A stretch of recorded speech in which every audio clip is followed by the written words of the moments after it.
This video is for people that broke their fifth metatarsal. That is the pinky bone that runs down the back of the foot, and it's mainly for people that have a shaft fracture of the fifth metatarsal, which is what I have.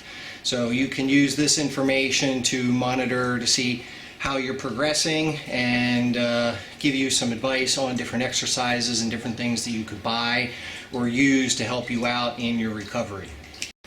So first off, a fifth metatarsal fracture, like I have the shaft fracture, mine split at an angle going up the shaft, so it was a lot easier for the two pieces to seal back together again, rather than when it's a straight cut that goes across like this and then the two pieces have a tough time to rejoin. I also chose a option where it was a metal shaft put into my foot to hold everything in place.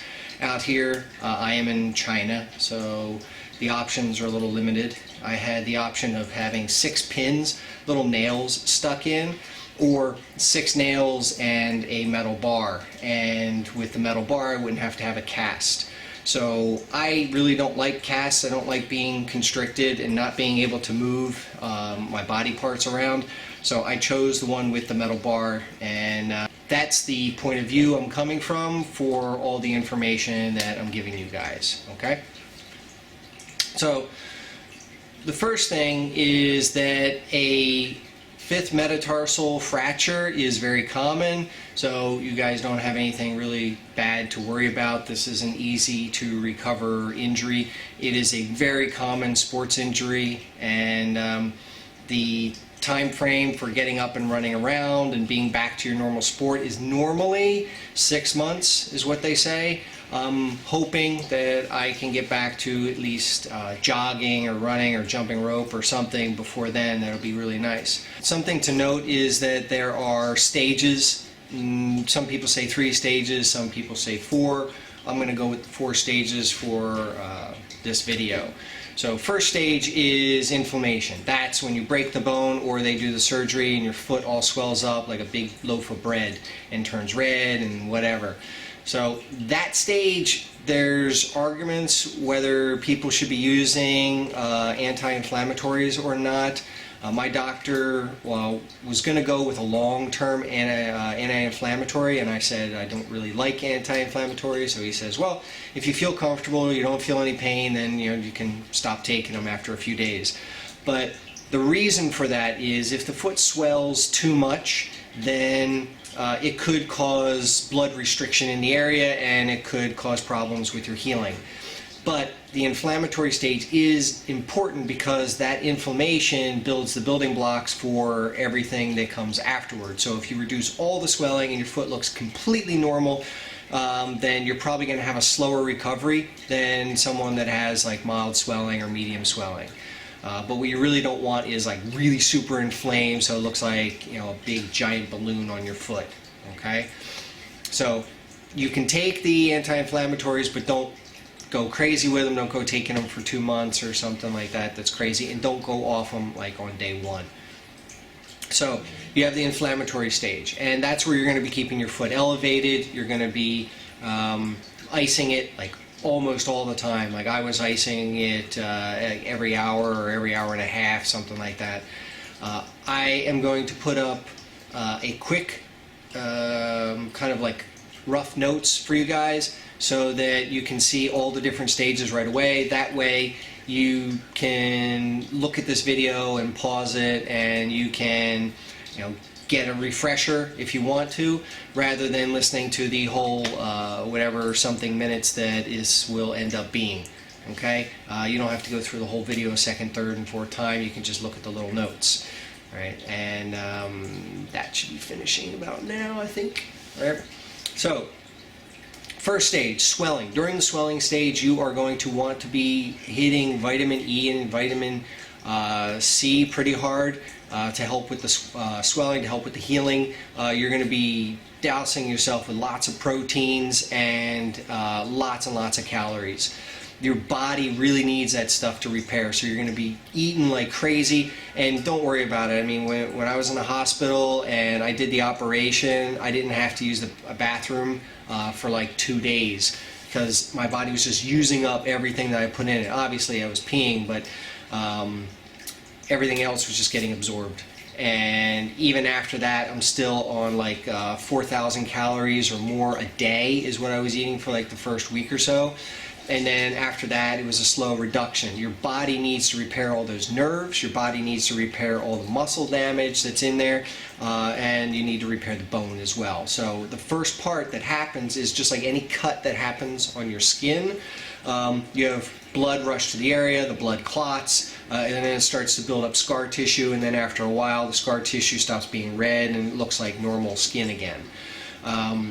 Bones go through a similar process. You have the blood rush to the area, which is all the swelling and everything, and then it puts scar tissue to seal the two things together, which is called soft callus. Now, during the soft callus stage, you're going to be wanting to really pound on the vitamin C. You're still going to be hitting the proteins. You can still be taking some vitamin E, and you can start a little bit on vitamin D if you want. But you want to really make sure that you got your proteins and your vitamin C going in there, okay? And then that soft callus is going to allow for the hard callus to start. And that's where you're building actual bone, like hard bone. You are also going to need lots of calcium during the hard callus phase and during the remodeling phase. Your body's going to want that extra calcium in there. And of course, it's always better to get it from natural food sources because there are tons and tons and tons and tons of reports online or in magazines or wherever you look that says that multivitamins and supplements and all those things are not exactly what they are on the label. They could say, you know, 200% calcium or 2,000 milligrams calcium in there, and it could be just wood shavings and houseplant. So you never know what you're getting, but when you're drinking milk and you're eating you know, fish and shrimp and things like that, when you're eating real food, you know that you're getting the real stuff. Okay, the only questionable stuff is where that food comes from. Again, out here in China, everything is kind of subject. You know, I mean, everything's got its own type of poison in there. So, but in other countries and states, you guys got it a little bit easier. You know, the food is a little bit more protected. Okay. So once you start building hard bone, that's where you're kind of going to start doing a little bit of weight supporting in there. You're going to start doing your weight bearing on your foot. Before that, your foot's going to be elevated. You're not going to be using it. It's not going to be touching the ground really that much at all. You are going to be doing your joint movements, a lot of your exercises, because the exercises are necessary so that your other joints and your other muscles don't atrophy, and so that the joints around the injured bone don't start growing calcium into the joint, so that your joint here, if this bone is the one that's broken, you don't want to have this joint here have calcium in it and then you aren't able to bend your joints properly. Cause you to have a bad recovery, and then you have to go back in, have another doctor shave away all that bone, which is a bad thing, and that's what happened to my shoulder. So with your foot, you don't want that to happen either. So after all that bone is sitting there and it's really hard, then you look like a little ball, right, around the injury, and then your body will slowly, over about a year or so, it'll slowly shave away all that extra bone so that the bone looks exactly the way it's supposed to look again.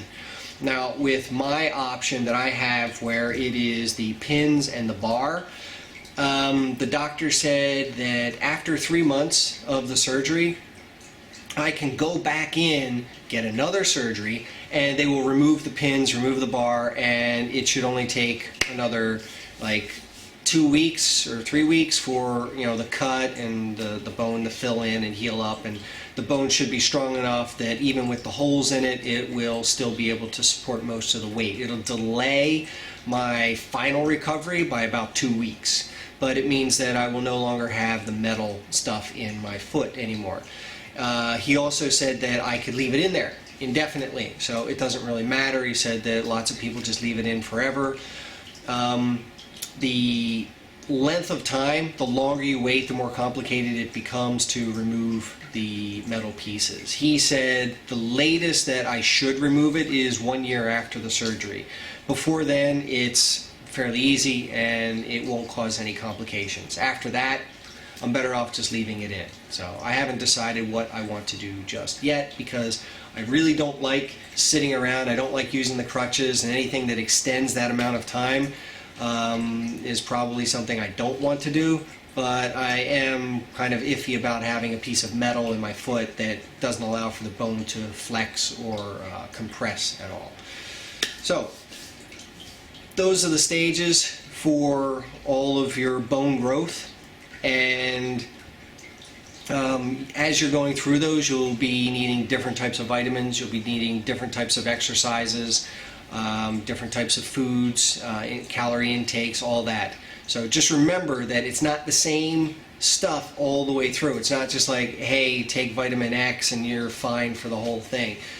During different stages, your body's building different things and needs different foods.